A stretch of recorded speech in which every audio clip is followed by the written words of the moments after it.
What really happened with your host, Mike Rivero. The history the government hopes you never learn. Here is your host, Michael Rivero. And aloha, America. Hang on a second. There we are. Sorry about that. Aloha, America. Welcome to our show today. It's Wednesday, April 19th, 2017. Happy Hump Day, and also Happy Patriots Day. And April 19th is significant for a large number of reasons. First of all, it's called Patriots Day because it's the anniversary of the battles of Lexington and Concord, which was the first actual military engagements of the American Revolution. And the British got their clocks cleaned, to put it delicately. And that was the start of the revolution to free us from the tyranny of the Bank of England. Now, it's also, sadly, the anniversary of the U.S. government's final assault on the religious commune of the Branch Davidians in Waco, Texas, during which the U.S. government gassed its own people with a chemical weapon that is banned for use in combat. Gassed a church full of women and children to death. After all the wailing about supposedly Assad gassing his own people, and then we have to remember our government actually provably did it. So that's a tragedy. And we put up one of our articles about Waco on the website showing the evidence of who started the shooting. And it turns out the BATF just opened fire. When Koresh opened the door, he knew the BATF raid was on the way. One of the reporters had called him. And Koresh knew there wasn't anything illegal. The church commune funded itself by buying and repairing and reselling used guns. This being Texas, everybody has guns. And a lot of people might scratch their heads about trading in firearms, but look at all the churches that traded in alcohol, for example. So Koresh knew he was okay. He was actually friends with the BATF agents. And just 9 days before the raid, the BATF agents invited David Koresh to go shooting with them. And Koresh supplied the ammunition, and the BATF allowed Koresh to try out their weapons. They were all friends. The raid was a PR stunt because the BATF was facing serious criticism for a whole series of botched raids where innocent people had been killed. And they botched this one, and the government said, well, we can't have this. So we're going to go on in, flatten the place, absolutely destroy it, and then we can make up whatever lies we want about them. They were dealing in automatic weapons. They were planning terror attacks. David Koresh was a child molester. It's become a recognized pattern. And, of course, today is also the anniversary of the Oklahoma City bombing, which was blamed on Timothy McVeigh. And supposedly he parked a truck full of AMFO explosive in front of the building. And by the way, as a federal building, it is built to resist bomb damage. And they said he had a whole truck full of this stuff, and it went off. And military experts said that truck could not damage that building. And the amount of AMFO in the truck kept growing in the corporate media reports. Did we say it was 1,000 pounds? It was 4,000 pounds. It was 12. He had a portable black hole in there, and he fit in several tons of explosive. And that's why it all came on down. And then there were audio recordings that revealed the sounds of cutter charges inside the building. And the story was just absurd on the face of it. The reports at the scene were saying there were additional bombs that were found in the building and defused. And then there was the mystery of the second Ryder truck on a U.S. military base. Now, conveniently for the BATF, Congress had called for hearings into what happened at Waco, and the BATF had just decided to collect together all the evidence and all the paperwork and just, for the time being, store it in the Oklahoma City Federal Building, the Murrah Federal Building. And so along comes Tim McVeigh, and the building is blown up, and it's horrific. And golly gee, I'm sorry, all the evidence about what happened in Waco is gone. You can have your hearings, but really, we don't have anything to bring you. How very lucky for the BATF. And then there was the story of the BATF's chief expert on truck bombs, which a whole month before the Oklahoma City bombing, he was out in Arizona building and detonating truck bombs, supposedly as research on how to deal with truck bombs. And he just happened to be in Oklahoma City on the day the explosion happened. Called it on in. I mean, we've come to recognize at this age the classic pattern of a U.S. government false flag. All right, moving on to the war zones here. We were kind of hoping maybe the U.S. was going to back off on North Korea, but whoever is really calling the shots for the U.S. government is out there still putting pedal to the metal. It was a little embarrassing about how all last week we were hearing the Carl Vinson is off the coast of North Korea. It's being joined by the Ronald Reagan. It's being joined by the Nimitz, and it turned out military personnel were denying any participation by the Reagan or the Nimitz, and the Carl Vinson turned out to be down in Indonesia. Well, not to worry. It is now on its way to Korea, and it may stay there a while. Now, actually, that area of the West Pacific is the Carl Vinson's normal patrol area, and they're heading to Korea to participate in a major military exercise with Japan and South Korea. But they're rattling the sabers very, very hard on this. All right, we're going to do a shout-out now to our on-air affiliates who are just now rejoining our network. Now, Vice President Mike Pence is out there talking tough. He's talking about the sword is ready. And he's out there saying, we will defeat any attack, which is kind of weird because looking over the last 16 years, it's the U.S. and its allies doing all the attacking. I challenge anybody to show me on a map of the United States of America where North Korea has attacked us, or for that matter, Syria, or Iraq, or Iran, or Libya, or Yemen, or Sudan, or Somalia. The U.S. is the aggressor. We're the ones doing the attacking. Pence is also saying the United States refuses to negotiate directly with North Korea. There will be no talks. And he said the only thing we need to hear from North Korea is that they are ending and ultimately dismantling their nuclear weapons and ballistic missile program. Because how dare they try and build weapons to deter our eventual invasion? They're not allowed to do that under the rules we just made up. And so the attitude that is being struck by Mike Pence is simply, there's no argument. You do what we, the United States, tells you to do, or bad things are going to happen to you. Sounds more like the mafia than the government. Now, there's a lot of tough talk going on. There was talk last week about how if North Korea dares to test any more missiles, the United States is simply going to shoot them down. World's most expensive shooting gallery. However, physicist David Wright, who's been looking very closely at the U.S. ballistic missile defense system, $80 billion worth of work. And this guy is also co-director of the Global Security Program at the Union of Concerned Scientists, is saying that the ballistic missile defense system is up to the same high standards of quality we've seen in the F-22, the F-35, the Gerald R. Ford, the Independence-class littoral combat ships, the Freedom-class littoral combat ships. In other words, this physicist is saying we're not going to be able to shoot down North Korean missiles. The only time these ballistic missile defense systems have been tested, it's always against a target that is following a pre-planned, pre-announced trajectory, and very often they have homing beacons on them, which is a courtesy I rather doubt a real enemy is going to afford us. So what's going on in North Korea? Why the rattling of sabers in North Korea? Well, possible backdoor to China, although China has come down on the side of getting North Korea to calm down. But the U.S. has been making stink face at North Korea for decades, 67 years in fact, because North Korea is a reminder of one of the wars the United States failed to win. But it turns out there's another reason why there's this sudden rush to war in North Korea. Now remember we were talking about the link between Afghanistan and opium, where the Taliban had eradicated opium production inside Turkey. And the U.S. invades, and the poppies are blooming all over the place. There are bumper crops, and huge amounts of cheap heroin are flowing to American drug lords to sell to your children.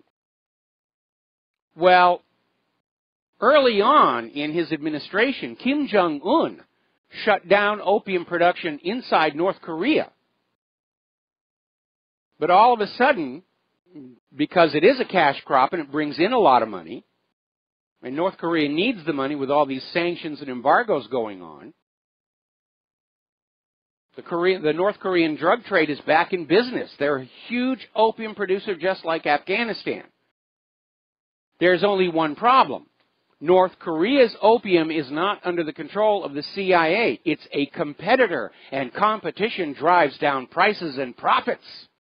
So that's what's really going on here. North Korea is daring to cut in on our action. How dare they come on in and cut into our territory, our turf. It's our turf. The opium is our turf. Got to send the buttonmen to rub them out. More indications we don't have a government. We have organized crime inside Washington, D.C. Now, over in Syria, near Aleppo, there's been a horrible tragedy. Over 60 children have been killed as a bus convoy of evacuees was bombed.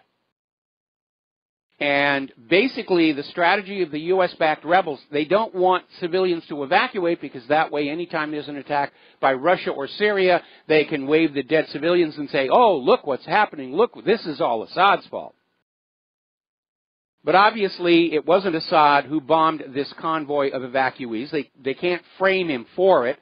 And so don't expect Donald Trump to start crying about these particular dead babies, because the only dead babies he's going to cry about are the ones that further the war agenda. Now, the body count is very high on this bombing attack because apparently before the actual bombing, the children were lured out of the buses with snacks. So over 100 people dead, 60 children, a lot more injured. Despite this, the Syria evacuations have resumed.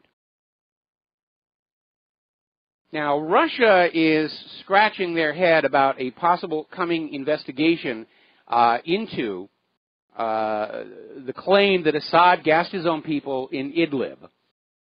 And there are basically two OPCW probes. Both are being run by British citizens. And you know, Great Britain is on board with the agenda to bomb Syria and invade Syria. And so Russian Foreign Minister Sergei Lavrov is saying it seems a rather odd coincidence to have just British people in charge of these coming investigations. It runs contrary to the principles of a supposed international organization. Well, Lavrov need not worry, because I don't care what OPCW says. We've seen so many of these compromised investigations, like the one to Malaysian Airlines shoot down.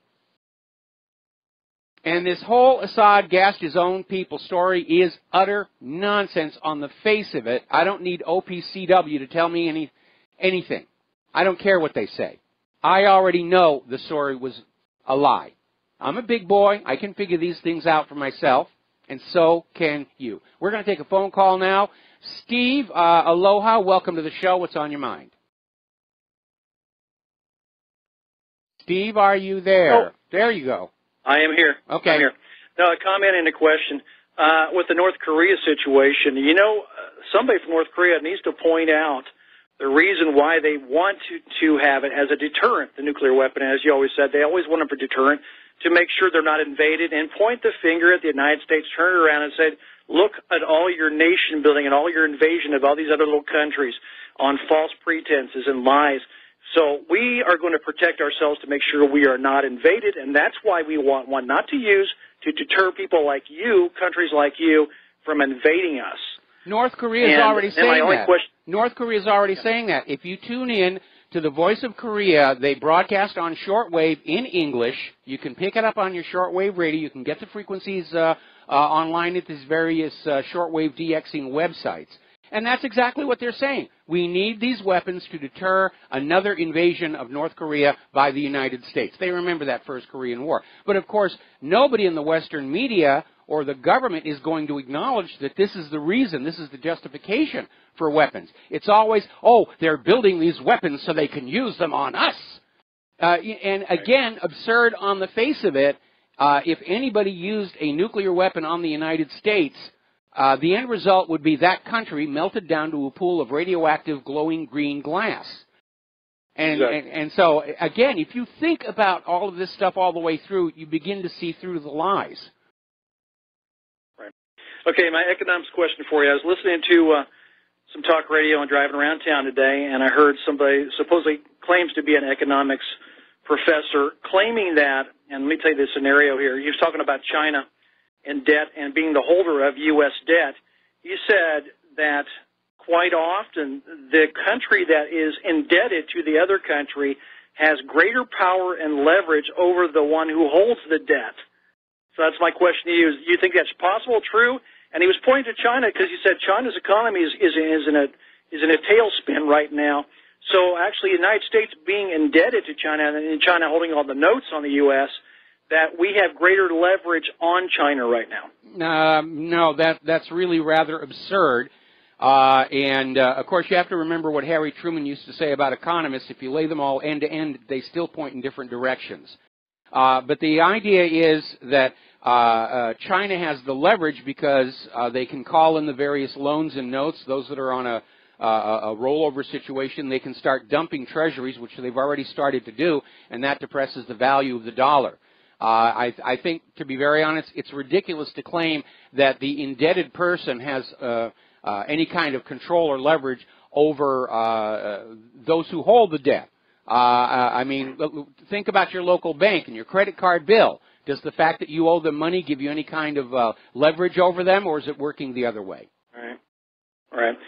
Okay, well, one last question on that is that, I think I just let it slip my mind. I'll think about it some other time. Maybe call you tomorrow. All right, thanks an awful lot. We're going to let you go here. Now, getting on back to the news. Russia is continuing to stand firmly behind Assad and is continuing to say to the world, this story that Assad gassed his own people is as big a lie now as it was in 2013 and 2014.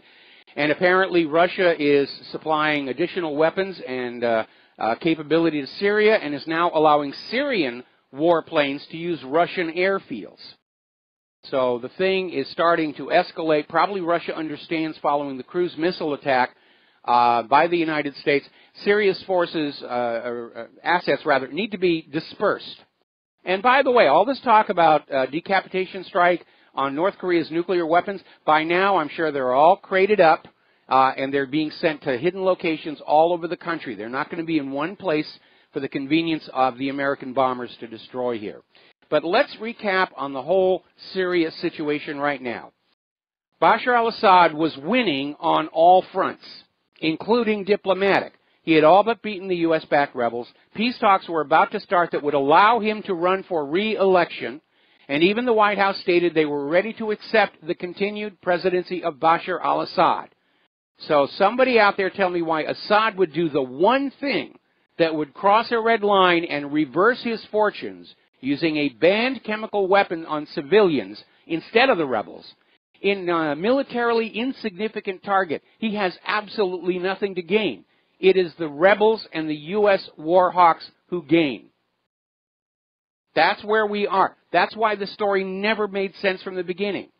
And I don't care how many OPCW experts come on out and say, we've got the evidence. France is now saying they've got the evidence that Assad gassed his own people. They're going to just pile all this stuff and say, see, but look at how much evidence we've been presented that turned out to be lies. The Niger yellow cake document was a forgery. The laptop of death was a fake.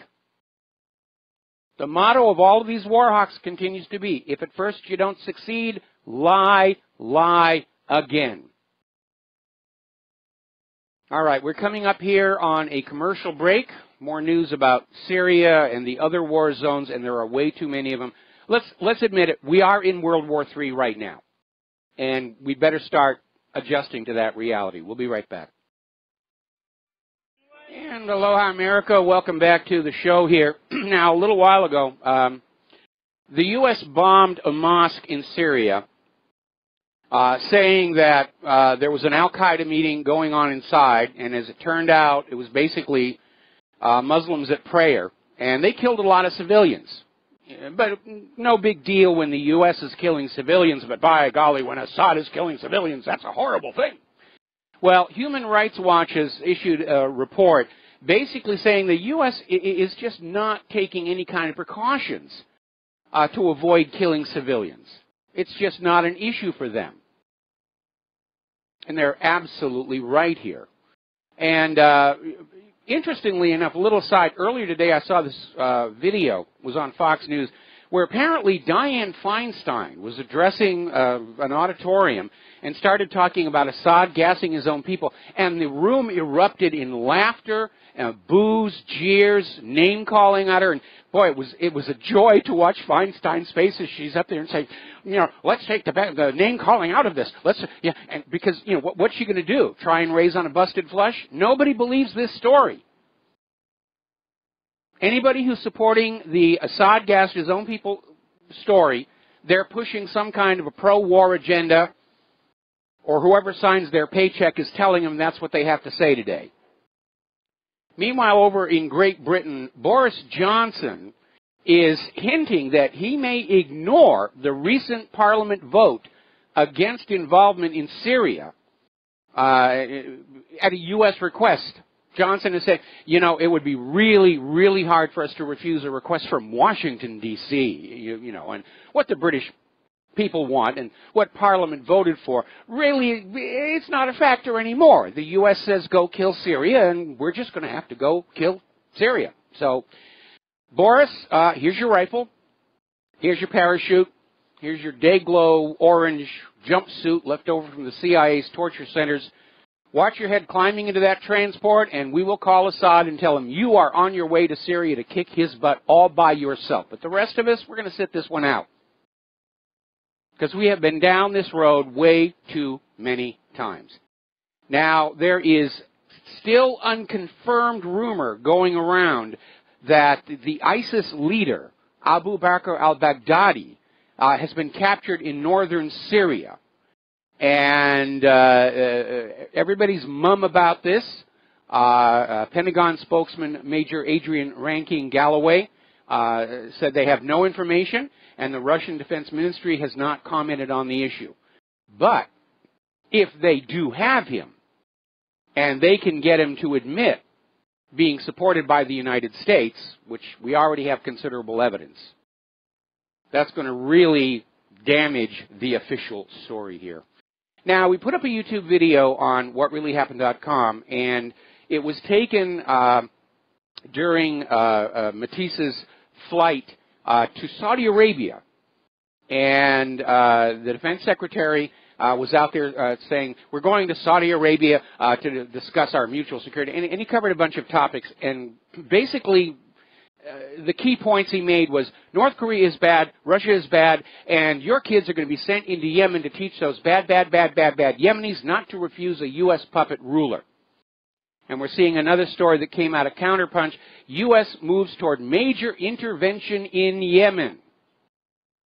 Apparently, they just got tired of the fact that Saudi Arabia has not been able to bring the people of Yemen to heel, to love their imposed junta.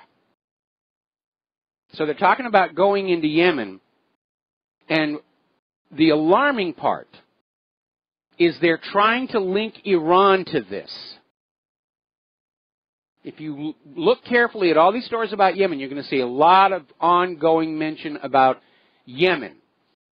A story that came out of one area is that Iranians hacked a Patriot missile battery and used it to shoot down that Black Hawk helicopter, the Saudi helicopter, and killed 20 Saudi officers. It was those Iranians who did it. How dare they kill the people who are killing the people of Yemen.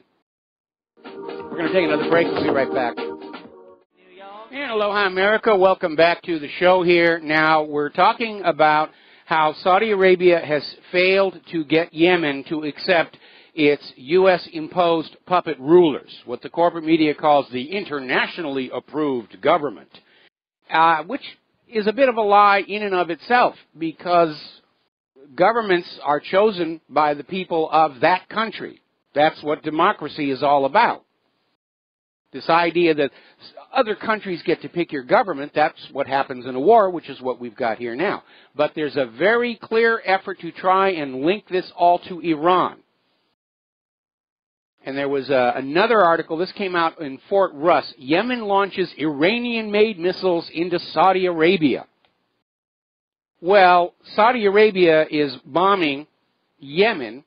Of course, they're going to fight back by shooting missiles into Saudi Arabia. That's just common sense. That's what happens in war. But they're making the point. These are Iranian-made missiles. They're Iranian. And by the way, the photo that of the Iranian missiles in the article is obviously photoshopped. It's actually a very poor quality job. Now, Donald Trump has basically told Congress that as far as he can tell, now he was questioning that Iranian nuclear deal during the campaign, but he's told Congress Iran is complying with the nuclear deal, which is true. All the international inspectors have confirmed that. They have not been able to find any case where Iran is not complying with the deal. The only one not complying with the deal is the United States that has not lifted the sanctions. Now, Tillerson is out there saying, well, Iran may be complying with the nuclear deal, but we should keep the sanctions in place because Iran sponsors terrorism. Tillerson went on to say, Iran aided Iraq against us. Iran hates Israel. Well, the P5+1 deal was basically Iran gets rid of its nuclear program, and the U.S. lifts the sanctions. There was nothing in the P5+1 deal about state sponsor of terror, which, by the way, nobody can prove in the case of Iran, or Iran aided Iraq, or Iran hates Israel. It's actually the other way around in that one.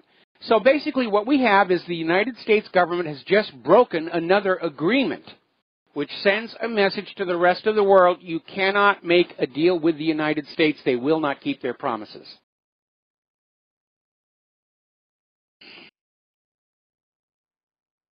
Okay. Now then, getting on over to Turkey. Yesterday on the radio show, I said there had to be massive election fraud for Erdogan to win that referendum that basically got rid of the parliamentary democracy and essentially made him sultan. And I said there had to be massive vote fraud because ordinary people don't vote away democracy. It just doesn't happen. And we already heard that there was something like 1.5 million ballots that were not legal. Because under Turkish law, the ballots have to be in a specific envelope that's provided with the ballot, and it has to have a specific stamp on it to verify it is legitimate. And apparently the senior election official in Turkey just said, well, we're going to go ahead and take those 1.5 million votes anyway. And remember, Erdogan won his referendum by a very slim margin, just about 1%. Now, international observers monitoring the Turkish election are saying that they're aware that at least 2.5 million Turkish votes were manipulated. So when you add that to the 1.5 million, you're looking at 4 million fraudulent votes for Erdogan to steal the people's democracy and parliamentary control. So we have a new tyrant out there in the Middle East. But he's our tyrant, and that makes it okay. Look at all the times they've accused Assad of being a cruel dictator. No, he isn't. He's won his presidency in honest elections. International observers looked at the elections and said, these are on the up and up. Remember last year's election in November? They didn't allow international observers to come in and look. So the people who were opposed to Erdogan becoming a sultan are saying the election has to be called into account, and they're alleging massive election fraud. And so we're seeing this interesting article out here, Blacklisted News, fraud allegations to test Turkish President Erdogan's new authoritarian power. And we're already hearing where Erdogan supporters are hunting down opponents to the referendum, and they're physically assaulting him. He's turned into another Hitler. We're seeing the brown shirt tactics fully on display over there. Now then, some Russian warships sailed through the English Channel on their way to the Atlantic Ocean. Now, the center of the English Channel is international space. All nations have a right of passage.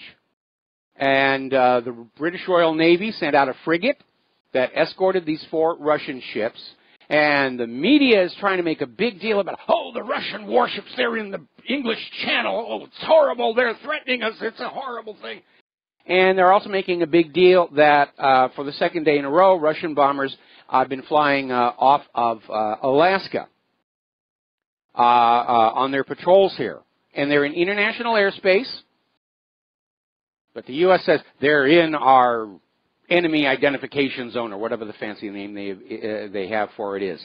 Take a look at a globe, not a flat Mercator map, but a globe. Google Earth will do. Look how close Russia is to Alaska. It's kind of hard for the Russian planes to be flying around that part of their country without being close to Alaska. I mean, after all, Sarah Palin can see Russia from her porch, I think. But everybody's concerned about just how dangerously close we are to a new world war. Article out of RIMF.com. Washington pushes the world to brink of nuclear war. And nobody's being fooled by the propaganda. They know the problem is not North Korea or Syria or Iran or Libya or Yemen. Look at the last 16 years of unending interventions into other countries, and you know who the aggressor is.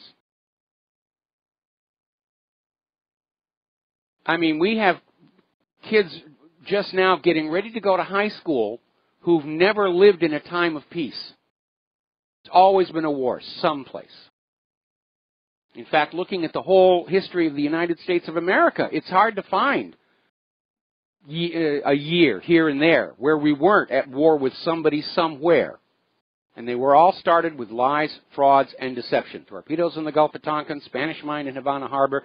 Trust us, the Lusitania wasn't smuggling weapons to Great Britain. Pearl Harbor was a complete surprise. We had no idea it was coming. Saddam has nuclear weapons. Assad has sarin gas. Vladimir Putin has a Death Star. Lavrov is out there saying that the U.S. is spreading chaos. Russia's trying to put out the fires. And it just goes on and on and on. And the way he puts it, he says he wakes up and then learns about some new stupid thing that Washington has done.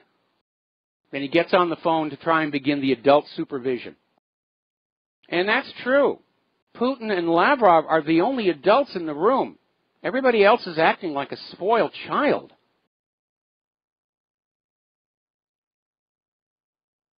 Story coming out of the Daily Mail in the UK. Russian media claim its military is now capable of neutralizing U.S. warships with electronic jamming devices.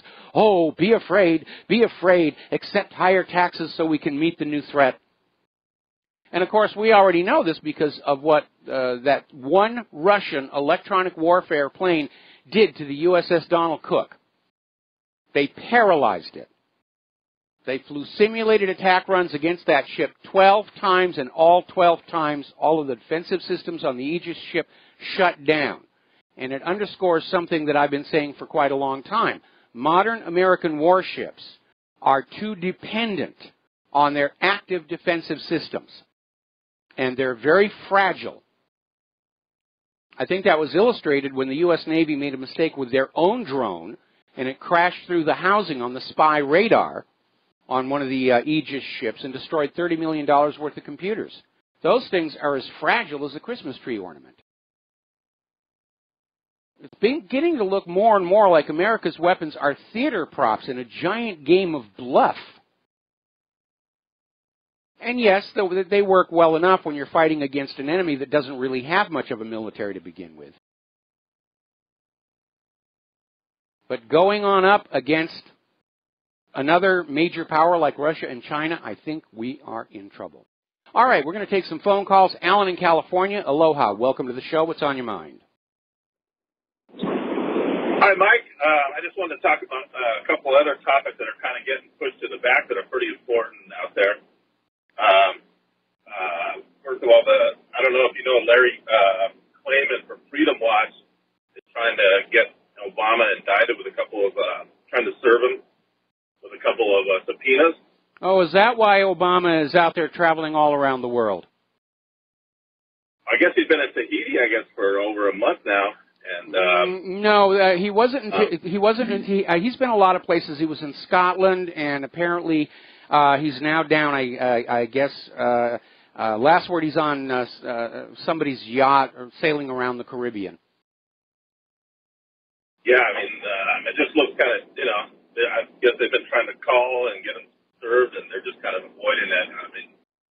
I think this little Obama spygate is kind of getting pushed to the back burner, with all the bombing going on and stuff. Yeah.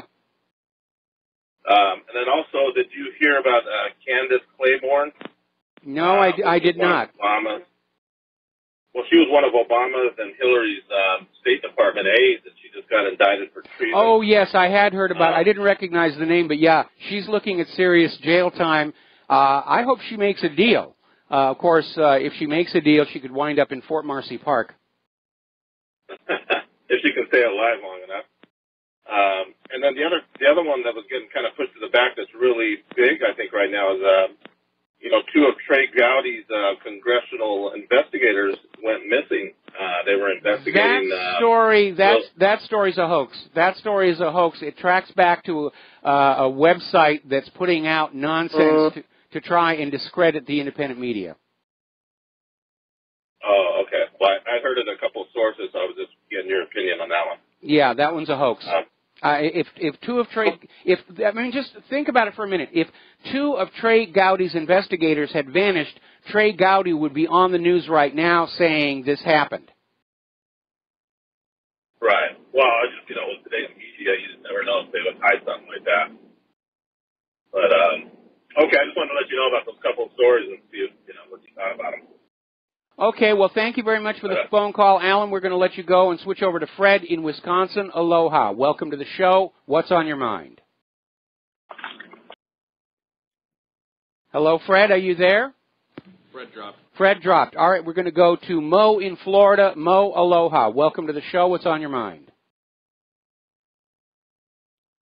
Mo, are you there? We seem to be having some problems with our phone system today. Mo, are you there? Michael, did you say, yeah, I'm right here. Can you hear me? Yeah, I can hear you. I can hear you now. What's on your mind? There's something going on with your phones, I think. But I don't know if you're aware of this, but this whole crony capitalism stuff, like Biden's son in the Ukraine and all that. But did you know that George Soros had a $250 million loan to Cadre and Company that was owned by Jared and his brother, and also, I don't know if this is true, I had a chance to check this one out, but he's Kirshner, the little, whoever he thinks he is, thinks he's a big shot, whoever he is, who's got the president's ear, senior staff. He's using the same ad agency as the Clintons did. What? This is just in your face, if that's true. I know the first part. I know George Soros loaned, pretty sure he loaned Kirshner money for his failing deals. And, Soros doesn't do anything without a reason. We know what his reasons are. Yeah, he's not interested in the returns here. Well, the interesting thing is, according to Forbes magazine, the Kushner family's net worth is $1.8 billion with a B dollars. But apparently, at one point, they had that venture capital investment companies in Slack. Apparently, Jared paid a huge amount of money for 666 Fifth Avenue in 2007. Then he got into trouble and almost had it foreclosed on. And that may have been where some politically influential people bailed him out in order to put a leash on him. Yeah, I think that's just so obvious. It's just right in your face. But The other thing I was just nothing in particular question, but it's just amazing to me that we don't have anybody, being indicted. I'm talking about Rice. I'm talking about Clinton. None of these people. There's got to be a time here when, if Trump backs off on this, and none of these people like Clinton or Rice go to jail, or Comey even, then the thing's a scam. You just know he's been compromised, or it's a scam. Because every one of his rallies, and I know, because I campaigned for him, and I'll tell you this, that was a big deal. People want to see crooks punished. And yes. If he doesn't do that, if he doesn't do that, the party's over, Mike.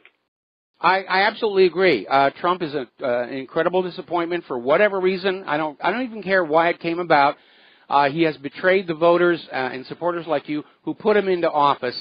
But again, I don't think it's Trump himself. I think it is just an artifact of our corrupted system, where there isn't anybody who could walk into that Oval Office and really change much of anything. We're going to have to wait for the entire system to come crashing down like the Soviet Union did, and I think it might happen fairly soon as well. So we need to be prepared for that as well. So why don't he go on TV and explain this? Why don't he do it? Why don't you just go on TV and explain to the American public what's going on? Be a Smedley Butler. Smedley Butler didn't have the internet or TV. So he's going to die. Isn't your country worth dying for? Well, it might not be just Donald Trump who's being threatened. They may have threatened all of his family and his relatives. And if there's one thing Trump knows the U.S. can do, it's kill people. We have to take a break for commercials. Thank you for the phone call, Mo. We'll be right back.